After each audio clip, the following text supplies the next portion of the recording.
Permisi Mas, selamat sore. Iya, selamat sore.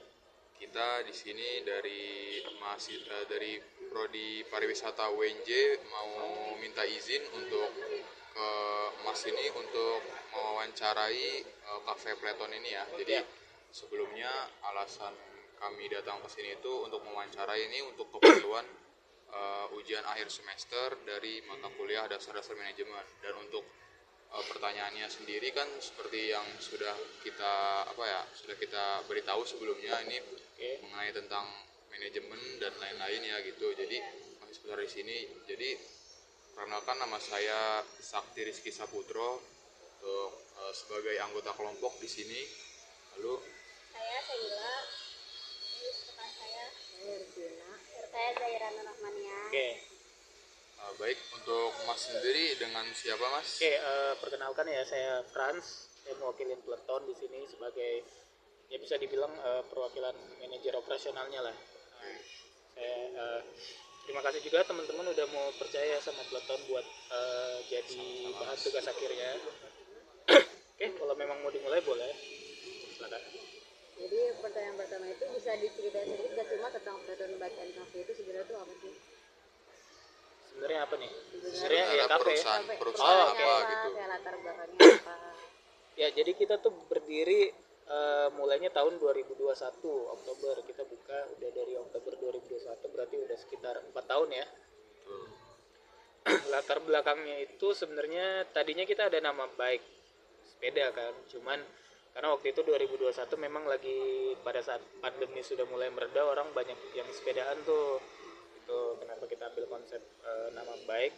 Tapi yang konsep awal kita sepeda. Di dalam tuh dulu tadinya ada pajangan sepeda. Mungkin kalau nanti teman-teman ke dalam kayak ornamen lampunya juga bentukannya sepeda kayak gitu. Itu latar belakangnya kenapa kita ada nama Bike. Tapi kalau untuk latar belakang kafenya sendiri ya sebenarnya ya pasti bisnis. Itu yang pasti utama bisnis kan. Untuk didirikannya tadi 2021 berbadan hukum, kita di bawah PT, ada PT-nya juga, ada perusahaan terbuka seperti itu. Iya.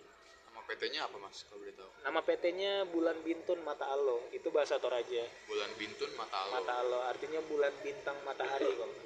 Lalu Mata Alo ya. Mata Alo. Bulan Bintoen, ya Bintoen Mata Alo. sebelumnya ada cabang gak sih Kak selain di sini? Ada, kita ada 2 cabang, satunya tuh di Buaran di Jakarta Timur, satunya di Toraja, Sulawesi Selatan. Toraja itu berarti yang toko pertama ya? Pusatnya di sini. Iya, di sini. Terus Toraja dulu 2023 kalau nggak salah, Desember 2023. Terus Buaran tuh Januari 2024. Cuman yang Buaran kita udah ganti konsep sebenarnya, udah bukan kafe lagi. Oke, untuk pertanyaan selanjutnya Mas, kan kalau setiap perusahaan itu kan pasti punya visi dan misi ya untuk Ya. memperkenalkan identitasnya. Jadi untuk di Cafe Platon ini tuh apa sih Mas yang menjadi visi dan misi yang diperkenalkan ini sebagai pembeda dari perusahaan-perusahaan kafe lain gitu? Oke, kalau visi dan misi sih sebenarnya nggak ada yang tertulis gamblang lah ya. Misalnya kan Iya. beberapa tempat atau perusahaan visinya ini, misinya ini kan. Cuman kalau yang membedakan sebenarnya terutama dengan kompetitor kita, bukan kompetitor sih sebenarnya, tetangga kita di sekitar sini ya. Kita itu basicnya restoran keluarga seperti itu kan. Mungkin ada teman-teman sering ke kafe lah pasti ya, nongkrong kafe-kafe yang mungkin kayak biasanya tuh pesen di kasir yang langsung kayak gitu. Nah, kita di sini mengutamakan hospitality. Hospitality itu berarti tamu tuh benar-benar kita layani di sini. Jadi dari datang duduk dikasih menu, dia mau pesen ditulisin, terus diinputin, dianterin makanannya, dibersihin. Jadi kita lebih ke restoran yang hospitality-nya memang nomor satu lah kayak gitu. Terus kalau misinya ya berkembang sih pasti. Terus kalau slogannya sih kita, ini slogan tanya juga. Kalau misalnya ada, mungkin bisa disebutkan, tapi Ada. kalau tidak ada, tidak apa-apa. Kita bahasa Inggris sih, your culinary experience. Ya, itu kan kalau diartiin berarti pengalaman kuliner ya lah, kayak kurang lebih kuliner. seperti itu. Karena basic kita bikin slogan itu, menu kita bukan cuma satu dari satu tempat. Misalnya kan ada kafe yang misalnya cuman kopi sama snack, terus Iya. ada restoran Itali, ada restoran Jepang. Nah kita di sini kurang lebih semuanya ada. Jadi kalau mau minum kopi ada, minum jus ada, mau makan barat ada, makanan lokal pun ada, seperti itu. Baik, selanjutnya ke pertanyaannya. Restoran ini biasanya beroperasi dari jam berapa sampai jam berapa ya? Oke, kita kalau weekday itu bukanya jam 8. Kalau weekend buka jam 7, untuk tutupnya sama sih jam 11, jam 12, tergantung flow tamunya pas malam. Kalau emang udah agak sepi ya kita tutup. Seperti itu. Selanjutnya, pertanyaan selanjutnya ada dalam satu shift kerja itu ada berapa karyawan? Kita satu shift kerja kan ada 2 shift nih. Sebenarnya ada 3, opening tuh pagi, terus ada middle tuh biasanya siang jam 12, ada closing tuh sore. Nah biasanya kalau pagi itu nggak terlalu banyak, mungkin kayak di bar 1 orang, di kasir 1, di kitchen 2, server waiternya 2, berarti kurang lebih berapa tuh, 6. Kalau sore mungkin bisa 8, kurang lebih 8, karena sore kan biasanya agak rame ke malam ya. Kalau posisi sama job desk-nya itu boleh nggak job desk sama posisinya? Apa tuh posisi job desk yang mana? Posisi kayak karyawannya ini kayak bartender. Oh, oke. Jadi kan kita ada beberapa divisi ya. Ada back office itu termasuk kasir, admin, sama media. Media itu yang ngurusin sosial media kita, Instagram. Terus ada kasir ya, tugasnya untuk melayani pembayaran, mengurusi pembayaran. Terus ada admin purchasing, dia yang mantau stok barang, dia yang belanja barang, seperti itu. Terus ada bar itu ada barista yang buat minuman segala macam. Terus di server ada waiter sama waitress, ada cowok cewek, ya tugasnya melayani tamu. Terus ada kitchen crew, itu mereka ya pasti masak, mayoritas masak, seperti itu. Kalau selain dari sini itu kira-kira untuk struktur organisasi gimana ya Mas? Mungkin dari posisi kayak owner, terus untuk bawahnya itu bagaimana ya untuk berurutannya gitu? Owner pastinya ada, terus ada owner, terus kita ada direktur utama, direktur operasional, ada komisaris juga. Cuma memang yang lebih aktif direkturnya.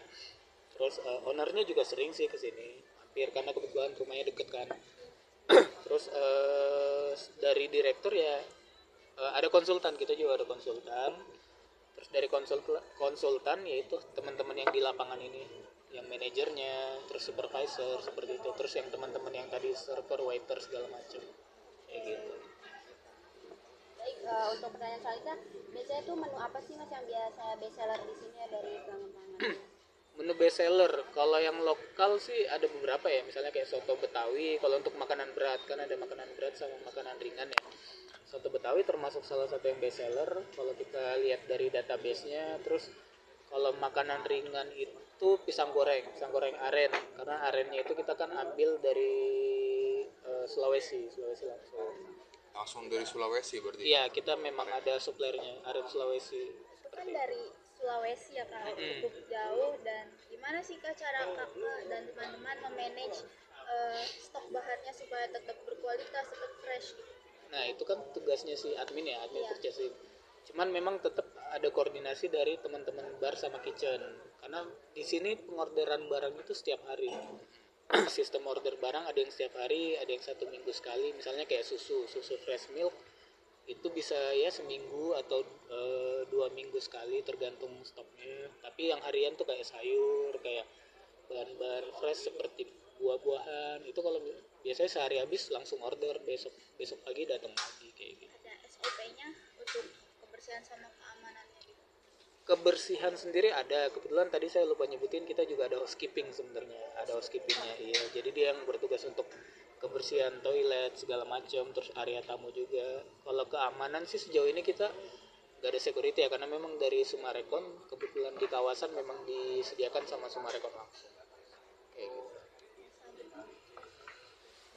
Selanjutnya, pernah nggak sih Kak tempat ini jadi rame karena pengunjungnya tuh dari wisatawan luar atau dari berbagai negara gitu?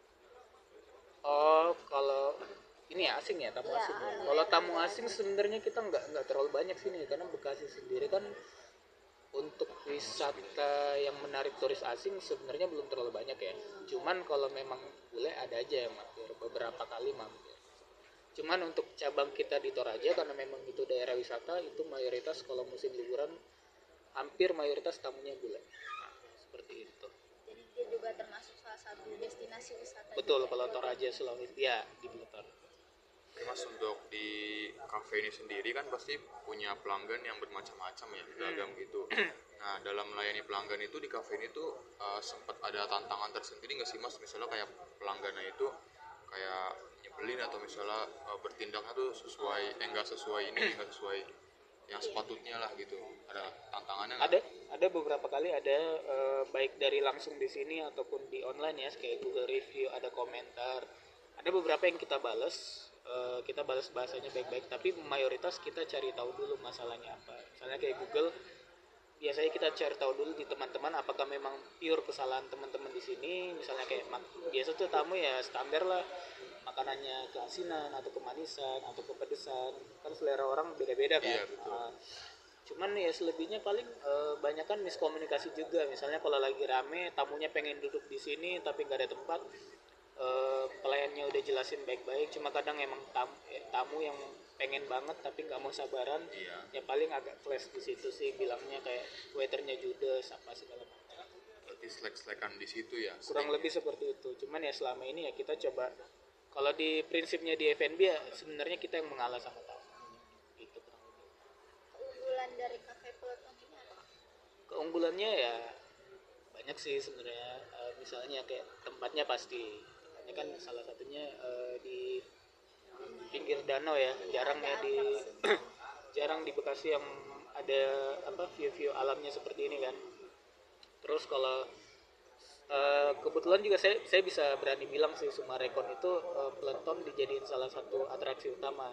Kalau teman-teman boleh cek di Instagramnya Sumarekon Bekasi, nanti kita sering diajak collab sama mereka karena ya salah satu spot view danau yang ada beanbagnya ini kan lagi hujan aja nggak kepasang kan, cuman di Peloton sebenarnya kayak gitu. Kalau tempat-tempat lain dan sama sunset sih, kita kalau sunset sore bagus banget, cuman kalau lagi mendung gini ya, cuman nanti di IG-nya ada kok beberapa di IG kita posting.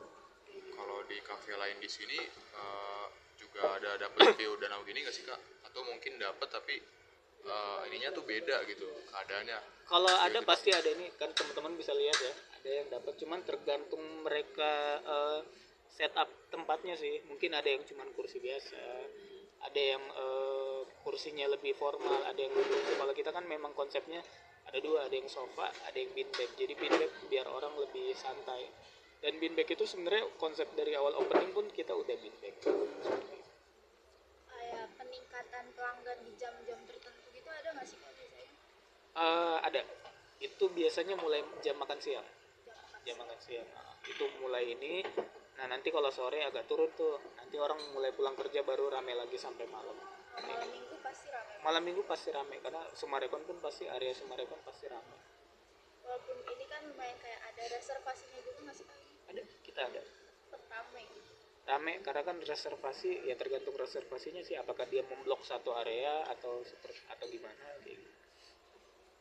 Oke, untuk selanjutnya ini untuk menyediakan menu ini kan pasti beda-beda ya sesuai dari preferensi pelanggan tadi kayak tadi tuh.